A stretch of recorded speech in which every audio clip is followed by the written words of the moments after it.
kasrati nisyan. Karena insan itu tidak disebut insan kecuali karena banyaknya nisyan, banyaknya lupa. Ada yang berkata seperti itu. Bapak Ibu yang dirahmati Allah Subhanahu wa taala, maka termasuk dalam ibadah nanti, terutama yang kita bahas di dalam sholat, sebagai manusia tentu kita mempunyai kemungkinan untuk lupa, dan karena melihat itu semuanya rahmat Allah Subhanahu wa taala, sehingga Allah menurunkan nabinya yang dari kalangan manusia. Kalau di dalam Al-Quran orang-orang kafir itu silakan nanti dibuka dalam surah Al-Furqan ayat pertama itu. Orang kafir bantah, mengapa sih Allah kok tidak menurunkan malaikat saja? Itu salah satu hikmahnya ya, karena kita ini manusia. Manusia itu diberi contoh, kalau contohnya itu malaikat, kita juga tidak bisa mengikuti. Maka Allah memberikan contoh berupa manusia terbaik, yaitu Nabi Muhammad SAW, di mana salah satu sifat beliau SAW ya sifat basyariah, atau kalau istilahnya hukul a'rad al-basyariah, memungkinkan terjadinya sifat-sifat manusia, di mana Nabi terkadang ya ada lupanya, sehingga ketika kita lupa, kita tahu bagaimana cara kita bertindak. Nabi itu juga marah, sehingga kita tahu bagaimana kita bertindak ketika kita satu kali mungkin marah. Dan itu bukan tidak seperti yang didengung-dengungkan oleh orang yang membenci Islam. Nabi itu manusia, Nabi mungkin salah, Nabi mungkin marah, Nabi mungkin lupa dan seterusnya. Justru itu menjadi nilai plus bagi syariat Islam ini, sehingga kita tahu apa yang harus kita lakukan dalam kondisi seperti itu. Dulu Nabi pernah ditanya oleh para sahabat,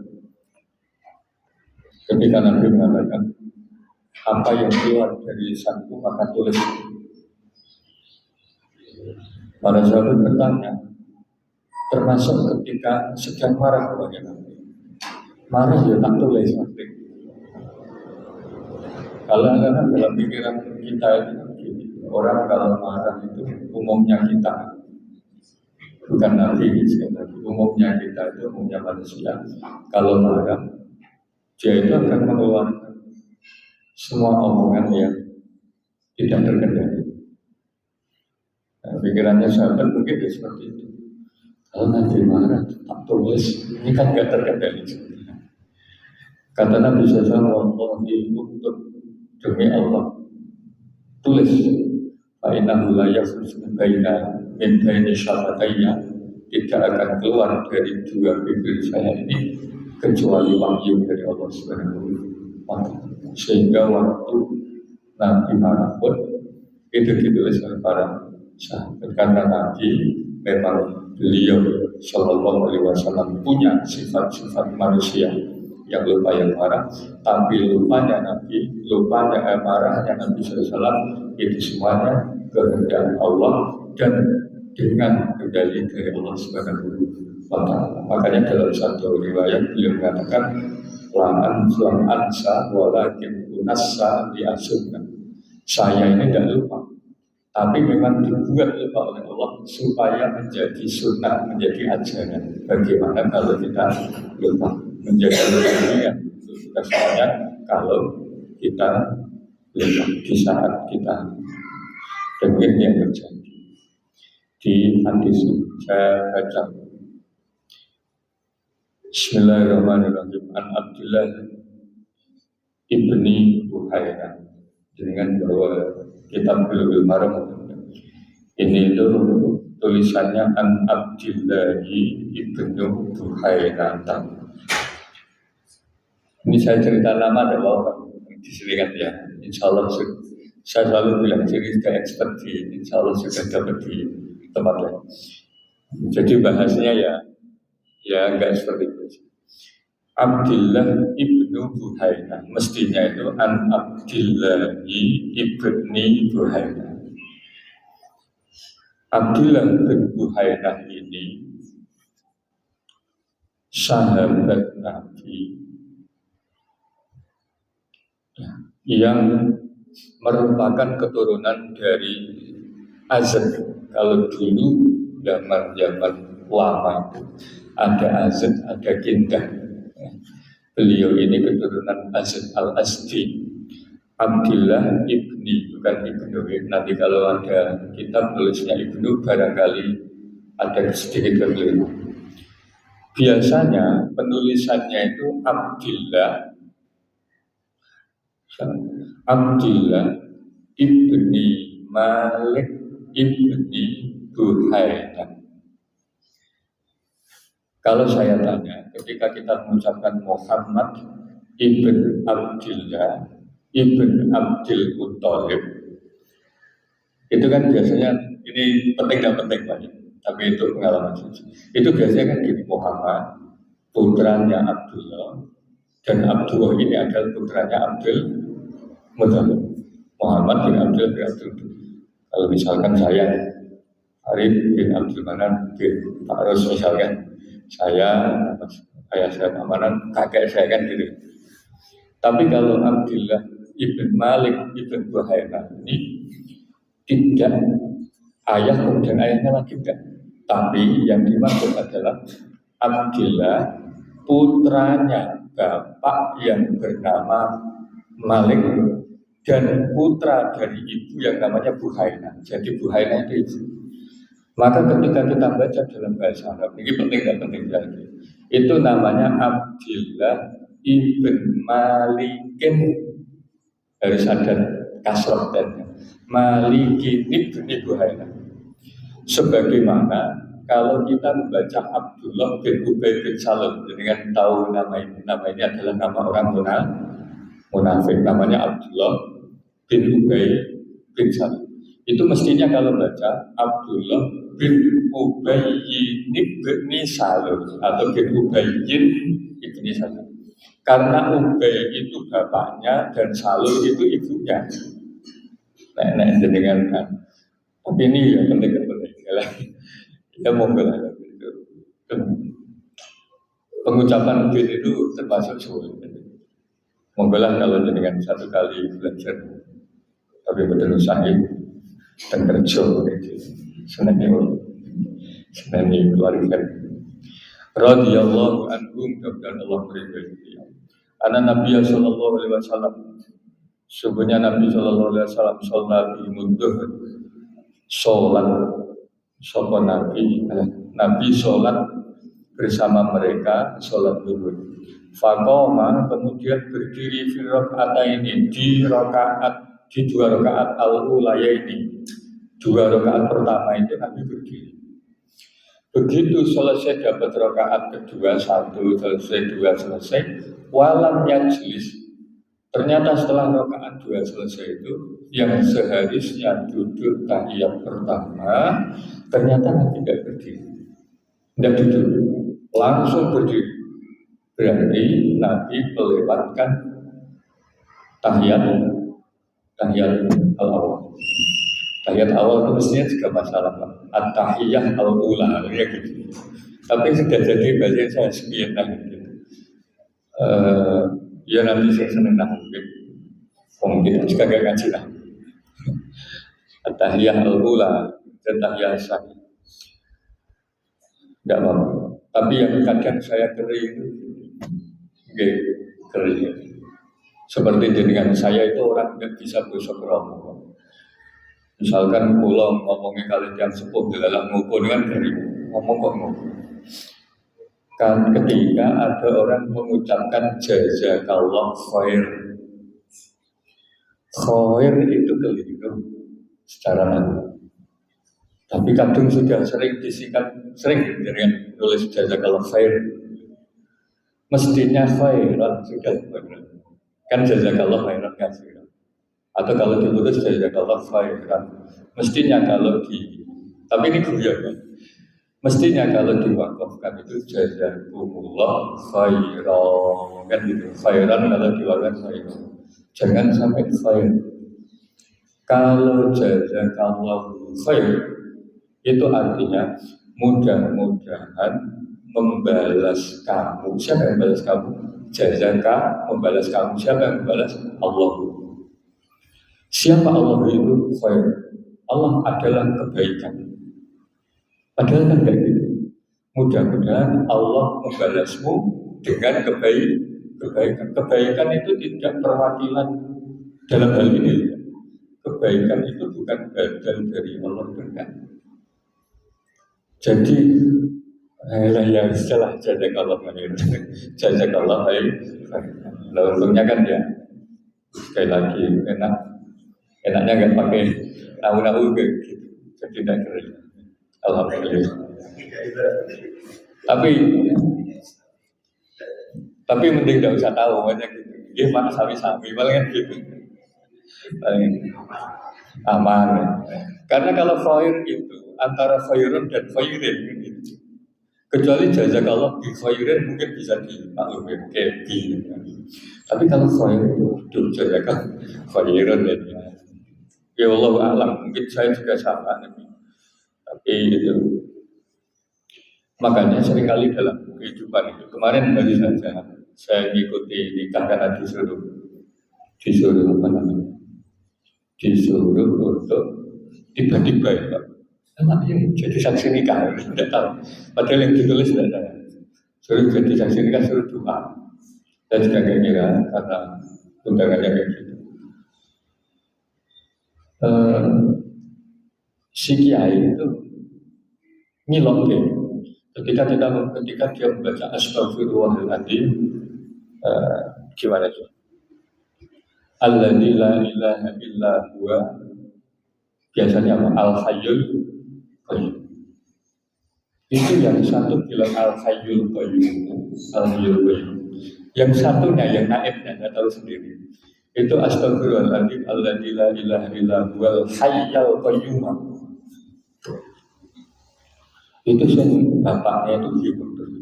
Anak saya tadi sanggupan katanya sama saya bilang itu kok istighfarnya kok keliru. Kenapa istighfar kok dimasalahkan? Karena orang jadi saksi. Ini di luar tema. Mohon maaf. Orang jadi saksi nikah. Syarat saksi itu harus adil kan gitu. Adil itu apa? Tidak berbuat fasik. Karena kalau orang fasik kesaksiannya tidak diterima. Ada orang melakukan kemaksiatan fasik, orang fasik suruh jadi saksi. Kamu jadi saksi ya bahwa ada kemaksiatan, ada perzinahan, ada kasus pembunuhan. Tidak diterima. Orang ini fasik kan gitu. Sama saksi nikah juga gitu. Makanya naib itu selalu atau siapa lagi yang bertugas itu pasti mari kita istighfar terlebih dahulu. Karena kalau istighfar nanti diampuni Allah Subhanahu Wa Taala, fasiknya hilang. Baru kemudian disuruh menjadi saksi. Makanya setiap kali saksi itu pakai istighfar. Itu seperti itu. Maka yang bapaknya itu karena bapaknya juga ngaji, pernah ngaji seperti itu. Tadi sahabat dalam istighfarnya al-hayya al-qayyum. Sahwa, tenang aja, istri Allah, putrinya dengan ini sudah sabar kemarin. Dan selalu kenapa? Karena al-hayya al-qayyum itu boleh dibaca al-hayyul qayyum. Kalau seperti ini boleh, tapi kalau jazakallah khair itu tadi saya ragu, ini mesti jazakallah khairan maksudnya. Atau misalkan ada orang baca Bismillahirrahmanirrahim, kalau itu yang dibaca niat dia ada Al-Quran, maka bacanya Bismillahirrahmanirrahim. Tapi kalau ada orang yang diterang, itu juga mereka bacanya Bismillahirrahmanirrahim. Itu juga boleh, Tapi kan mesti disalahkan diangkatan. Tapi kalau Quran bukan ya, kalau Quran tidak boleh dirubah. Tapi kalau itu niatnya adalah zikir Bismillahirrahmanirrahim. Dan misalkan dengan sambutan Bismillahirrahmanirrahim, gaya boleh ya, karena secara lagu itu memang dibolehkan. Wonten kecelakaan, mulai kecelakaan. Ini bagi nonton dia nama. Mudah-mudahan diberi selamat dari Allah Subhanahu Wa Taala. Saya lanjutkan. Itu tadi ya dibilang penting ya, nggak penting. Kemudian Nabi itu langsung berdiri. Hatta idza qada sholat, sampai ketika Nabi selesai sholat. Wantadharun nasu taslimahu, ketika Nabi itu sudah hampir salam, makmumnya itu nunggu ini mau salam, tinggal salam kan, dia salam, tiba-tiba kabbara wa huwa jalisun, maka Nabi tiba-tiba bertakbir wa huwa jalisun, dalam keadaan Nabi itu duduk tahiyat akhir. Nek bagi nonton mau, tidak apa-apa saya. Karena dulu Nabi itu pernah khotbah juga terus ditinggal makmumnya kan pernah. Ya, Nabi itu ya biasa saja. Nabi itu khotbah apa namanya, khotbah Jumatan, khotbah Jumat. Kalau saya kan lihat jadi udah penasaran. Nabi itu khotbah Jumat, baru khotbah Jumat di atas. Ini gak ulama, ada kiai Nabi. Bukan ustaz, kalau saya kan cuma tukang moncong. Itu Nabi baru khotbah Jumat itu datang kafilah dagang. Ibaratnya kalau sekarang itu ya orang diskon misalnya gitu. Itu sahabat keluar semuanya. Yang tersisa 12 orang kan. Makanya itu Nabi aja seperti itu. Apalagi saya nggak masalah, enggak lah dilihat. Daripada penasaran dia itu mau jangan-jangan dulu enggak. Jadi tidak apa. Tinggal 12 orang. Makanya itu Imam Malik mengatakan minimal itu orang Jumatan itu ya 12, sudah seperti Imam Syafi'i 40. Kenapa 12 ya? Karena yang tinggal 12 disahkan Nabi kan. Nah, itu ada kisah. Dan itu dasar atau sebab nuzul ketika Allah berfirman wa idza ra'au tijaratan aw lahwan fadu ilaiha fatarakuka qaiman. Wa idza ra'au tijaratan, ketika mereka sahabat-sahabat itu tijarah melihat dagangan itu. Wa idza ra'au tijaratan aw lahwan, kemudian ada lahwun, karena orang yang dulu tijarah itu dagang itu selalu pakai lahwun. Nek ngomongnya diskon yang kadang kaki gelotangan kan. Infadu ilaiha wa tarduka. Kemudian mereka pergi meninggalkanmu dalam keadaan berdiri. Itu Nabi. Maka ya tidak apa. Nabi yang biasa. Saya lanjutkan ya. Sahabat betul penasaran. Sahabat selesai. Wasajada sajdata ini qabla an yusalli. Maka Nabi melakukan 2 sajdah. Ini kita bahas, ini BBS paling. Sajdah niku dari kata sajadah ya sejudu sajdatan. Kalau orang sorok bilangnya ini masdar marraf. Ada masdar marraf, ada hay'ah. Kalau hay'ahnya namanya sijdatan. Ikut wazan fi'latan sijdatan. Qa'ada itu masdar marrafnya qa'datan, sajdatan qa'datan atau qidatan. Maka bulan ini namanya Dzul, yang lebih tepat mungkin menurut saya itu Dzulqa'dah. Orang Arab bahasa itu seperti Dzulhijjah dikasrahkan, tidak Dzulhajjah tapi Dzulhijjah, Dzulqa'dah, sajdah atau sajdah, mumpung ingat. Tapi sudah sekali lagi sudah terlanjur bahasa Indonesia. Malah masih mau jadi Dzulqa'dah ya sebenarnya. Ya itu masalahnya, penting tidak penting. Qabla an yusalli, mumpung ingat, sebelum salam, tsumma salam, kemudian Nabi salam. Akhrajahu as-sab'ah. Hadis ini diriwayatkan atau dikeluarkan oleh imam yang 7. Bahasa Mandanya imam 7 itu kenapa 7? Setiap kita itu punya istilahnya sendiri-sendiri yang harus dipahami sebelum baca kitab. Maka hati-hati kalau kita langsung baca kitab tanpa membaca muqaddimah oleh pengarangnya. Karena pengarang itu di dalam muqaddimah biasanya membuat panduan sendiri. Maka kalau ada terjemah dikeluarkan oleh imam yang 7, Imam Syafi'i, Imam Samudra, Imam kan enggak mungkin.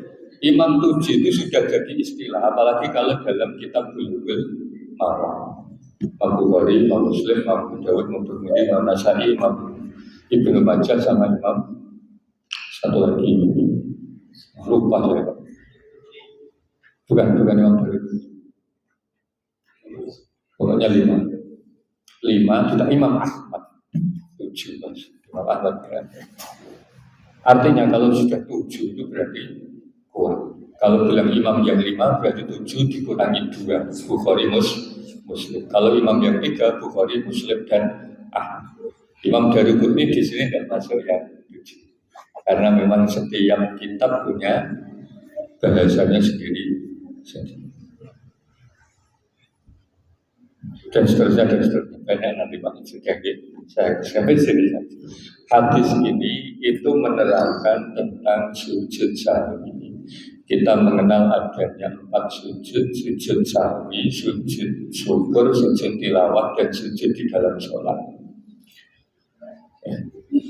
Saya bahas 3 mawon.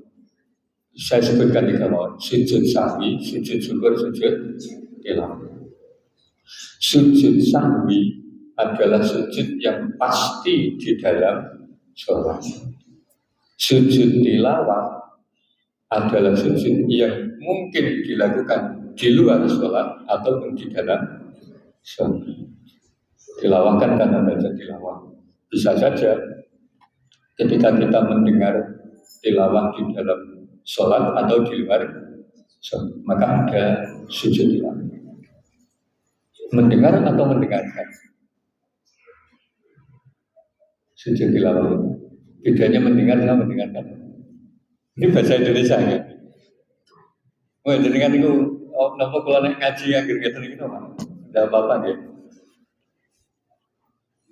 Kalau ada anjing, mohon maaf, kalau ada anjing menggonggong, itu kita mendengar atau mendengarkan?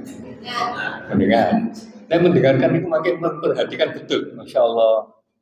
Oh, sungguh sangat indah gonggongan kan gitu. Itu namanya mendengar. Kalau seperti ini mendengar atau mendengarkan? Oh, mendengar.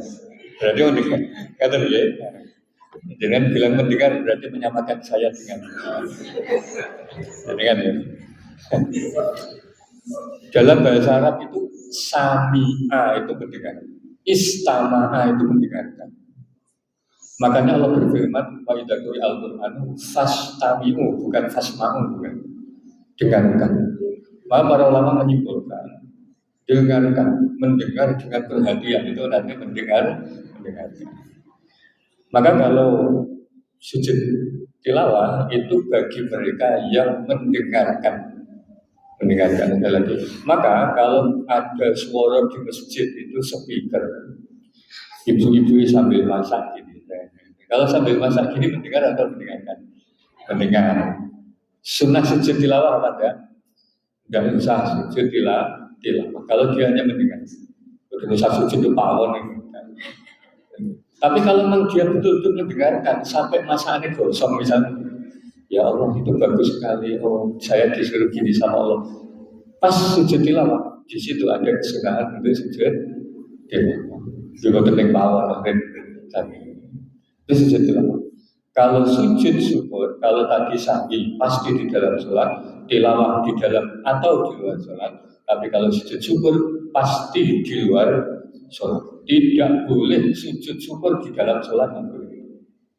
Ono imam baru dapat apa naik pangkat misalnya, atau imam dapat duit tiba-tiba sujud. Imamnya sujud dong, saya sujud syukur kan tidak boleh. Makmumnya bingung. Sing seneng dia ngejak-ngejak makmumnya. Atau kita sendiri juga tidak boleh sujud syukur di dalam. Nah ini yang dibahas yang pertama itu sujud sahwun itu artinya lupa. Kayak gini bahasa itu ya. Dalam bahasa Arab ada gofala, ada saha, ada lagu dan seterusnya. Tapi kita pakai saja lah umumnya manusia. Saha itu lupa. Dia tahu ilmunya tapi lupa untuk melakukan sesuatu. Kemudian pertanyaannya, kapan kita disunahkan Sujud sahwi itu sunnah atau wajib? Imam Syafi'i itu mengatakan hukumnya sunnah, sunnah muakkadah. Gurunya Imam Syafi'i namanya Imam Malik dan Imam Abu Hanifah yang lebih dulu hidup itu, mereka berdua berpendapat bahwa kalau karena lupa atau kurang melakukan sesuatu maka hukumnya wajib. Tapi kalau kelebihan, misalkan kelebihan rakaat harusnya 4 malah jadinya 5, maka menurut Imam Malik hukumnya sunnah. Tapi kalau mazhabnya Imam Ahmad, beliau mengatakan wajib, baik karena kurang atau karena kelebihan atau karena lupa, termasuk karena ragu-ragu, hukumnya wajib. Kalau kita di sini, karena kita di Indonesia, saya pilihkan saja sujud sahwi hukumnya sunnah. Mengapa saya bilang sunnah? Supaya nanti ikut sunnah saja ngerti. Atau jangan mau milih bebas gitu. Saya milih sunnah karena saya lebih banyak mengikuti mazhabnya Imam Syafi'i rahimahullah ta'ala. Ada hadisnya, tapi cara memahami hadis saya ikut mazhabnya Syafi'i. Bukan untuk ngajak fanatik kan. Sekali lagi kita di sini kita tidak mau fanatik, tidak mau fanatik mazhab. Kita fanatik bukan karena mazhabnya, tapi karena ilmunya, karena kaitannya. Bukan fanatik bukan alhamdulillah. Mengapa sunnah? Supaya nanti ini enaknya, bukan cuma enaknya. Nanti kalau kita bilang sunnah, kalau ada imam tiba-tiba kok dia lupa sujud sahwi atau gengsi, ini ambil sujud sahwi, misalnya dengan pas posisi imam di subhanahu kan penting.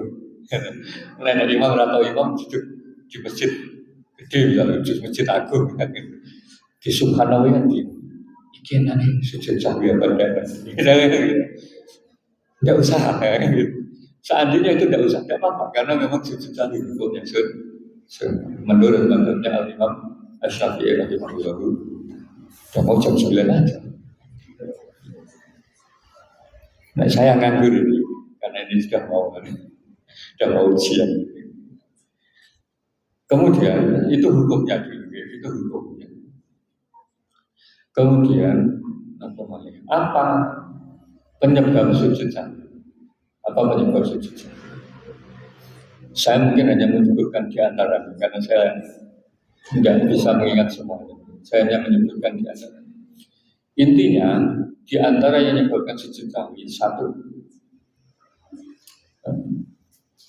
ketika kita melakukan sesuatu yang kalau sengaja itu membatalkan sholat. Kalau kita sengaja melakukan sesuatu itu membatalkan sholat. Kalau kita melakukan sesuatu yang seandainya itu dilakukan secara sengaja membatalkan sholat. Saya kasih contoh, makan itu membatalkan sholat. Kalau sengaja makan, batal sholatnya. Nah, kayak gini nih, syariat Islam juga seperti itu. Yang disebut makan itu memasukkan barang dunia ke dalam tubuh. Ada yang nambahin melalui rongga mulut orgasme. Itu makan. Meskipun saupo itu disebut makan. Itu dalam bab sholat. Tapi dalam bab menghormati tamu, yang ngasih saupo itu namanya belum makan. Syariat Islam itu harus dilihat konteksnya maksudnya. Nah, ada tamu terus dilihat hari saupo. Ini kalau sholat sudah membatalkan, nah ini disebut makan. Sudah, itu belum.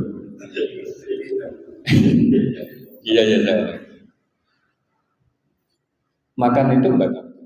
Tapi kalau tertelan ketika karena tidak sengaja, misalkan ada yang di gigi itu yang gluten, atau besar kamarnya itu kemudian baru mau dikeluarkan, itu wajib dikeluarkan di dalam sholat. Meskipun di dalam sholat itu kita wajib mengeluarkan. Kalau itu disimpan dalam mulut, nah untuk bila kalau paling contoh, Contohnya jarak bekal.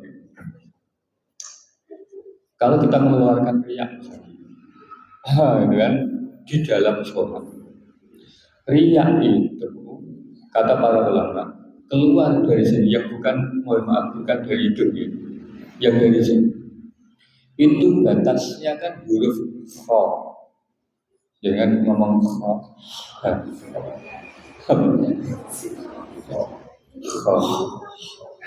Kha itu huruf halak. Ini jadi bahas suci cawi. Tidak apa lah ya. Besok kita lanjutkan. Di dalam mulut itu ada ludah, ada riak, ada muntah. Pembahasan yang lebih detail mungkin. Kalau muntah itu, kapan dia disebut keluar? Kapan dia disebut keluar? Kalau sudah melebihi huruf hamzah di sini. Huruf halak itu kan hamzah, ha, ain, gin, ha, kha. Paling ujung kan kha. Paling dalam itu kan hamzah, a. Jadi kan rasakan aja a. A itu paling dalam, bukan a. A itu paling dalam. Artinya kalau ada orang muntah dari lambung, kok sudah melebihi a ini yang betul. Itu disebut keluar. Sesuatu yang sudah keluar jangan dikembalikan kembali. Kayak itu kemarin. Barang yang sudah keluar tidak boleh dimasukkan kembali a. Tidak bisa dibeli ibu-ibu sing apa. Tidak boleh masuk kembali. Karena itu sudah menjadi barang keluar, harus dikeluarkan. Kalau masuk berarti dia sengaja menelan. Kalau sengaja ya menelan. Atau kalau ria itu batasnya kalau tidak salah itu fa. Asalkan sudah dari fa ini sudah keluar, itu wajib dikeluarkan. Jangan dikira karena masih di dalam mulut Pak, saya anggap masih di dalam. Lewat mana lagi? Jangan. Itu berarti sudah di luar. Kalau ludah itu batasnya adalah bibir, ludah. Asalkan masih di dalam bibir, itu disebut masih di dalam. Makanya orang puasa itu menelan ludah itu boleh apa enggak? Boleh, selama belum keluar. Tapi kalau keluar kok di boyman, itu sudah masuk. Iya, itu sudah memasukkan barang dari luar. Maksudnya gitu. Dalam sholat pun sama. Sehingga kalau terjadi seperti itu, ya dikeluarkan saja. Pakai sapu tangan, misalkan kan gitu dan seterusnya. Nabi itu juga gitu. Ada yang meludah, dan Nabi caranya meludah itu juga disebutkan dalam kitab Bulughul Maram. Kalau saya langsung ke sujud saja. Kalau kemudian tertelan tanpa sengaja, kalau sengaja hukumnya batal. Tapi kalau tidak sengaja, maka nanti ada sekali lagi kesunahan sujud sahwi. Sekali lagi hukumnya sujud. Ini langsung saya bahas. Kalau jenengan jadi makmum ya, jadi posisinya jadi makmum. Terus imamnya itu nggak ngelakuin apa-apa. Kesalahan itu ada di salah satu makmum. Misalkan saya jadi makmum, imamnya nggak sujud sahwi. Aduh, saya tadi nelan kok, nggak sengaja. Makmumnya sujud sahwi apa enggak? Imamnya kan nggak ngelakuin apa-apa, tapi langsung salah. Lah kita ini makmum sujud sahwi apa enggak? Tidak usah sujud sahwi. Itu yang saya katakan dari awal. Prinsipnya adalah sujud sahwi hukumnya sunnah. Mengikuti imam hukumnya wajib. Maka kalau imam tidak sujud sahwi, kita tidak usah sujud sahwi. Misalkan imam ada kunut. Barusan tadi ngalami kunut. Ada orang dari luar nggak tahu. Allahu Akbar.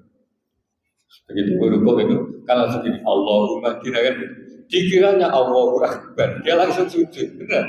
Tadi baru dalam tadi di sayap Allahu Akbar, dia sujud. Saya juga kaget. Ya tahu saya juga kaget.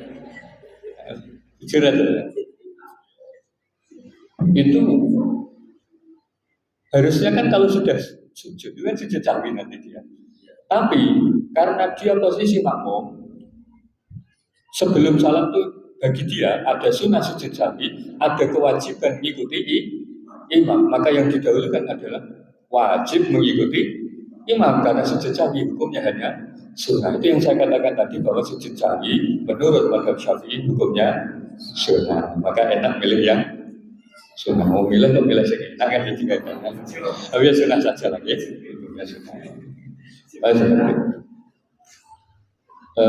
Saya lanjutkan. Nanti ada hubungannya kenapa kok pilih sunnah saja gitu. Mestinya ya kayak gitu. Milih itu bukan seperti itu. Tapi enak milih sunnah.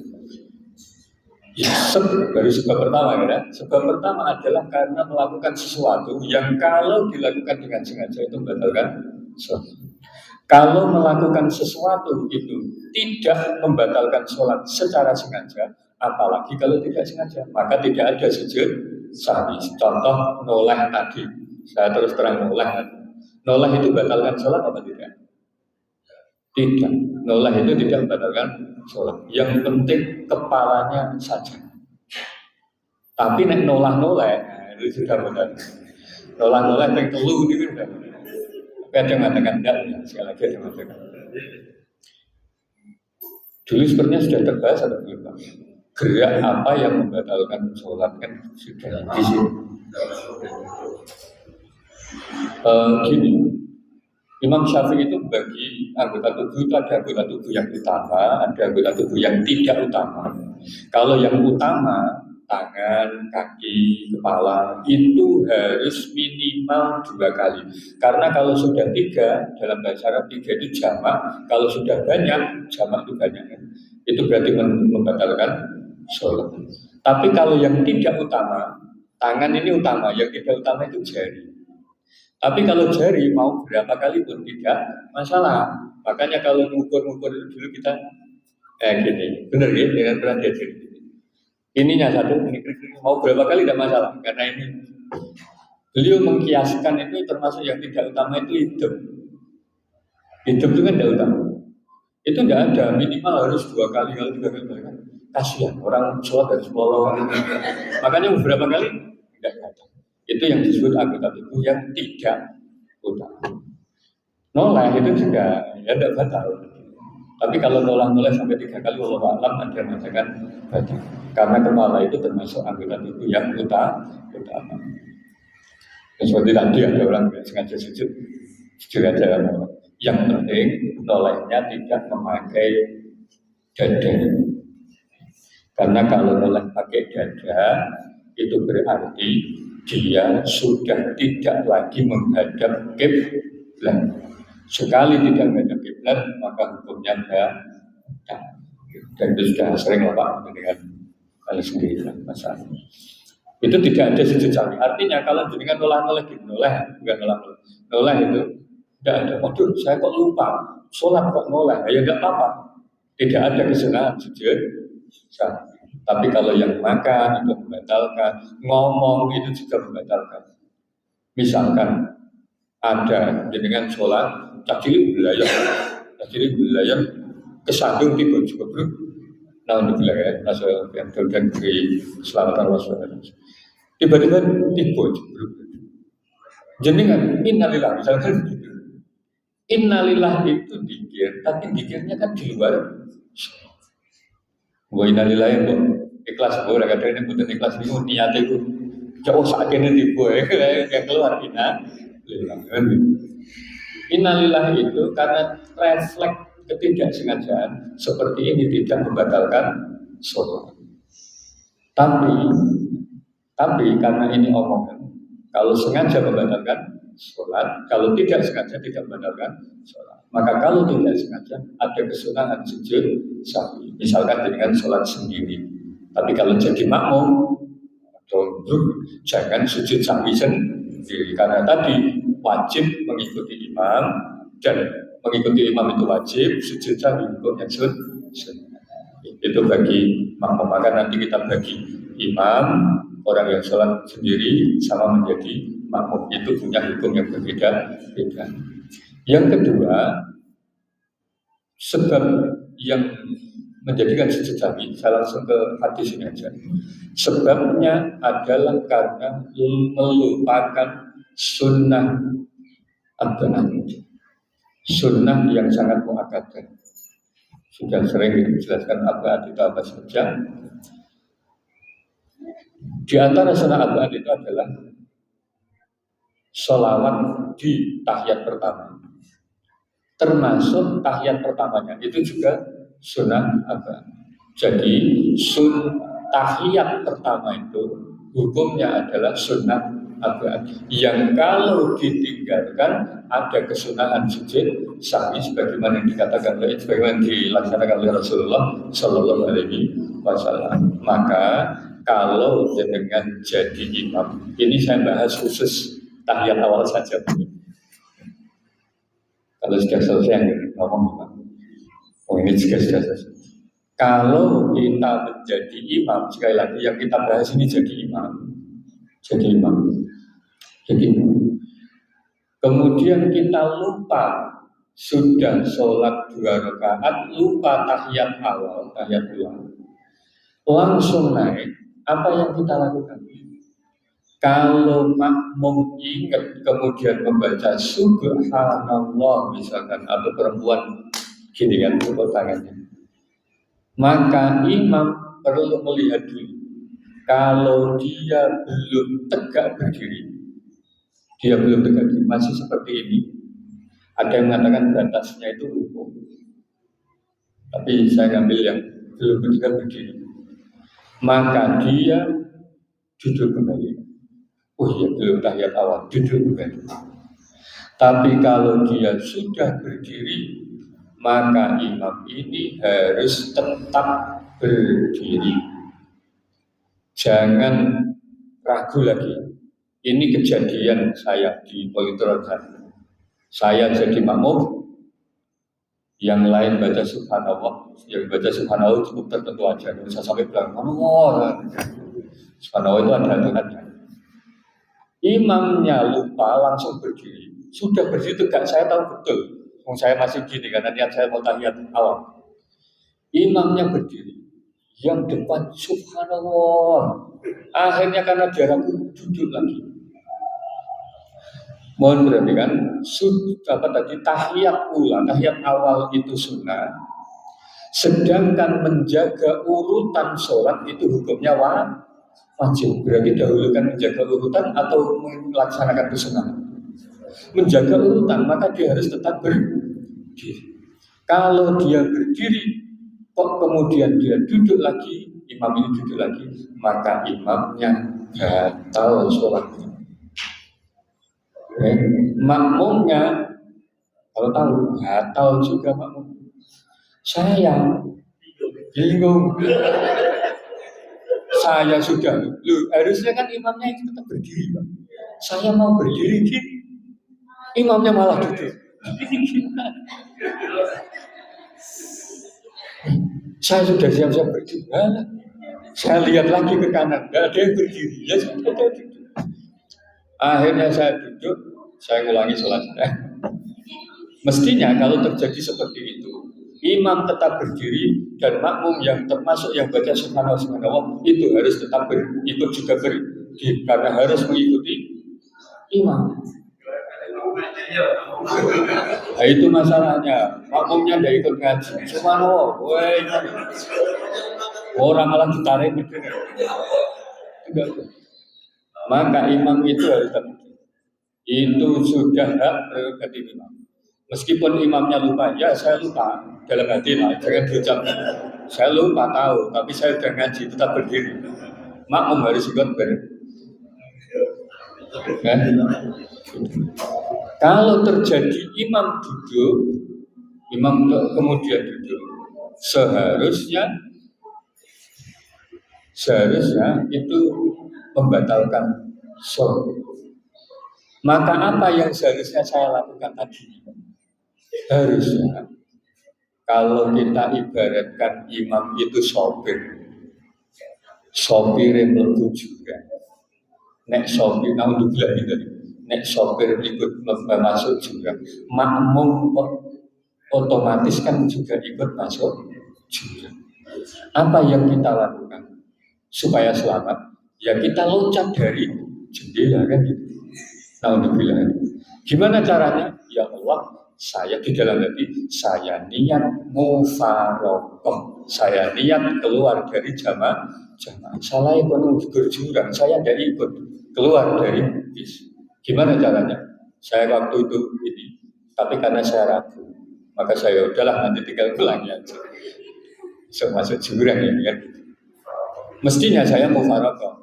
Dalam hati, ya Allah, dalam hati saja, ya Allah, saya keluar dari jamaah ini melanjutkan sholat sendiri. Tapi kan lucu, aku lagi berpikir mufaroqah, dah mufaroqah keluar dari jamaah. Tapi nanti dilihat orang lain, piye makmum kok kene malah tambah bantah. Harus akhirnya kita itu terpaksa harus gitu. Kalau tidak gitu harus jelaskan lagi, Pak. Tadi saya melakukan ini. Ya bisa mana bisa menjelaskan, mau itu di masjid orang kan, masjid Istiqlal ya kan. Yang biasa ke masjid. Jadi pernah jadi kayak gila, Allah gimana? Jadi gitu ya. Maka kalau kita jadi makmum itu perlu diperhatikan. Nanti ketika imam itu kemudian diingatkan, maka kalau diingatkan seperti itu tidak ada lagi kesunahan sujud sahwi. Tapi kalau dia tetap berdiri, artinya meninggalkan tahiyat awal, tahiyat dulu, maka di situ ada kesunahan. Sekali lagi hukumnya sunnah untuk sujud sahwi. Itu baru 2 sebab. Kurang lebihnya mohon maaf karena jam 9. Jadi kan juga sibuk. Mestinya sebabnya itu ada yang kelebihan rakaat, ada yang kurang rakaat, lupa dan seterusnya. Allah Taala alamu bisa. Kalau ada pertanyaan monggo, kalau dalam bab ini monggo, dalam bab lain monggo. Kalau bisa saya jawab, kalau enggak gitu. Jadi PR saya kurang lebihnya mohon maaf. Assalamualaikum warahmatullahi wabarakatuh.